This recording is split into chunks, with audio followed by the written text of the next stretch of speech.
Olá a todos.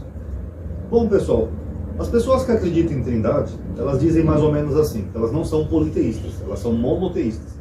Que elas acreditam em um Deus, então é só um Deus, que nem essa caneta aqui que eu estou usando, mas esse Deus se manifestou através de três pessoas. Ele só se manifestou através de Deus Pai, Deus Filho e Deus Espírito Santo. Então, se é o mesmo Deus que se manifestou através de três pessoas, o Deus continuaria sendo o mesmo, exatamente o mesmo. Então, logo, seguindo esse raciocínio, Jesus seria só uma manifestação de Deus, e não um outro Deus ou outra coisa. Ele seria só uma manifestação desse Deus, mas igual em essência. Continua sendo igual em essência. Tanto que Paulo fala, né, que Deus se esvaziou, né? Ele se esvaziou e assumiu uma forma humana, né? Ou seja, Deus se deixou conhecer através da forma de Jesus. Então Jesus era só uma manifestação do mesmo Deus lá do Velho Testamento, o mesmo Deus que criou tudo. Ou seja, Jesus seria a forma de Deus em essência, em igualdade em tudo. E no Evangelho de João, ele vai mais além, ele diz assim, ó, eu e o Pai somos um. Um o quê? Um em unidade, um em essência, um em igualdade. Beleza. Eu e o Pai somos um. Mas será que segundo a Bíblia isso é verdade? Será que de acordo com os relatos que nós temos nos Evangelhos, Jesus, que é o eu aqui da frase, e o Pai são um? Que nem eu mostrei no vídeo anterior, eu fiz aqui uma separação entre o Pai e o Filho.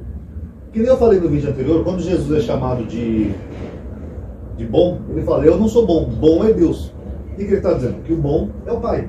Logo ele, não.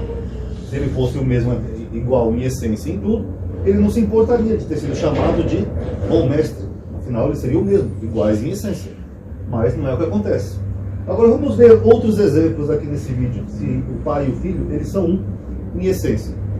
Por exemplo, quando Jesus vai orar no Monte das Oliveiras, segundo o relato de Lucas, ele fala assim, Pai, se quiseres, afasta de mim esse cálice, mas que seja feita a tua vontade, vontade sim, do Pai, e não a minha vontade. De quem? Do Filho. Então quer dizer, que aquilo era da vontade do Pai, mas não era da vontade do Filho. Então, se Deus esvaziou-se de si mesmo, né, para assumir uma forma humana, para se dar a conhecer, o que aconteceu nesse esvaziamento de Deus? Né? Parece até esquisito isso, né? Mas o que aconteceu?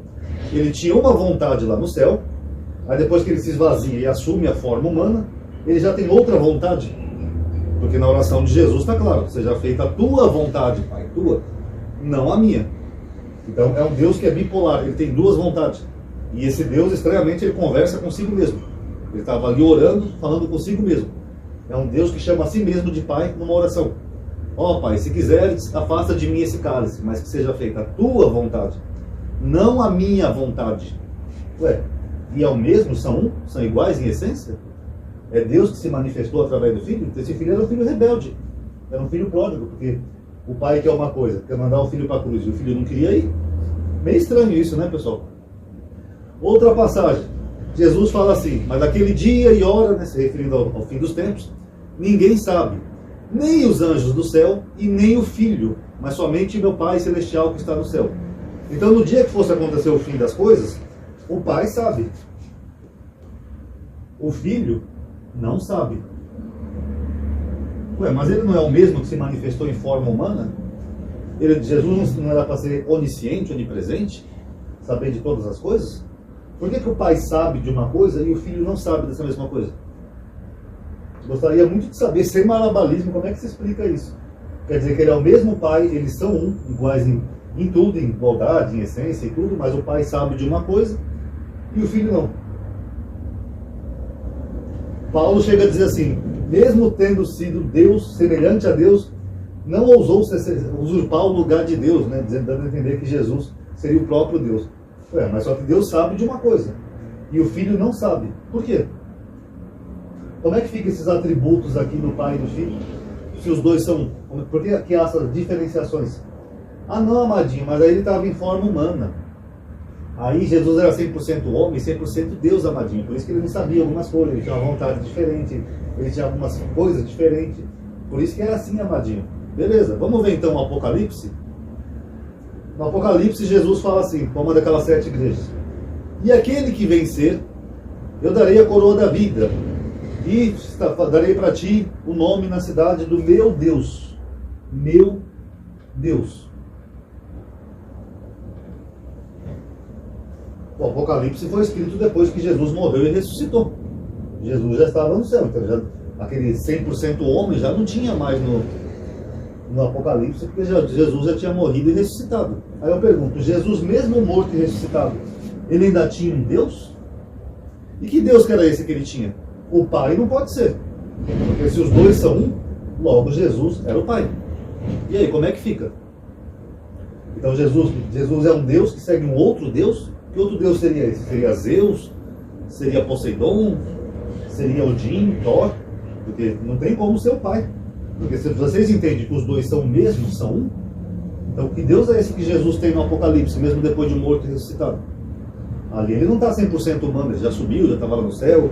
Tanto que lá no livro de Atos, né, Estevão fala que viu Jesus sentado ao lado, à direita de Deus, Pai Todo-Poderoso, né? Viu os céus abertos. Ué, como é que Jesus está ao lado de Deus se ele é o próprio Deus? Como é que fica? Não, amadinho, ele é igual em essência. Igual em essência? Então você está me dizendo que o seu Deus tem um Deus? Porque, não, amadinho, ele é só uma manifestação de Deus. Então, mas no Apocalipse ele fala que tem um Deus. Então Jesus, mesmo pós-ressurreição, é só uma manifestação de Deus. Ele ainda tem um outro Deus? Quantos deuses tem no cristianismo? E que Deus seria esse? Vocês viram, pessoal, que uma trindade é uma doutrina que realmente não bate sobre nenhum aspecto? E só para finalizar esse vídeo, pessoal, esse aqui somos um. Se a gente for entender aqui que é o mesmo, eu já falei disso 500 vezes no canal, mas é para quem é novo no canal. Em João 17, o mesmo evangelho de João, ele fala assim: Pai, aqueles que tu me deste, que sejam um comigo, como eu sou um contigo. Ou seja, aqueles que estavam seguindo Jesus seriam um com ele, assim como Jesus era um com o Pai. Ele fala para que todos nós sejamos um. Ué, então todo mundo é Deus? Todas aquelas pessoas que estavam seguindo Jesus eram Deus? Todas aquelas pessoas que estavam seguindo Jesus eram iguais em essência a Deus? Elas tinham os mesmos dons, tinham as mesmas capacidades, tinham os mesmos atributos? Porque é o que Jesus fala: aqueles que tu me deste sejam um comigo, assim como eu sou um contigo, para que todos nós sejamos um. Então todo mundo é um? Todo mundo é Deus? Então, e se todo mundo é Deus, então quando a gente morrer, segundo o Apocalipse, a gente vai adorar um outro Deus. Porque eu não posso adorar o Deus Pai, porque se eu sou um com Deus Pai, eu sou o próprio Deus. Então eu não posso adorar Ele. Não é dele que eu estou me referindo, então automaticamente eu estaria me referindo a quem? A um outro Deus? Não dá, né, pessoal? Por isso que eu digo, não dá. Tem que fazer muito malabarismo. Então aí, pessoal, só um videozinho curtinho, então espero que tenham gostado. Quem puder, dar um like aí no vídeo para ajudar a aumentar o engajamento do YouTube, tá? Paz a todos.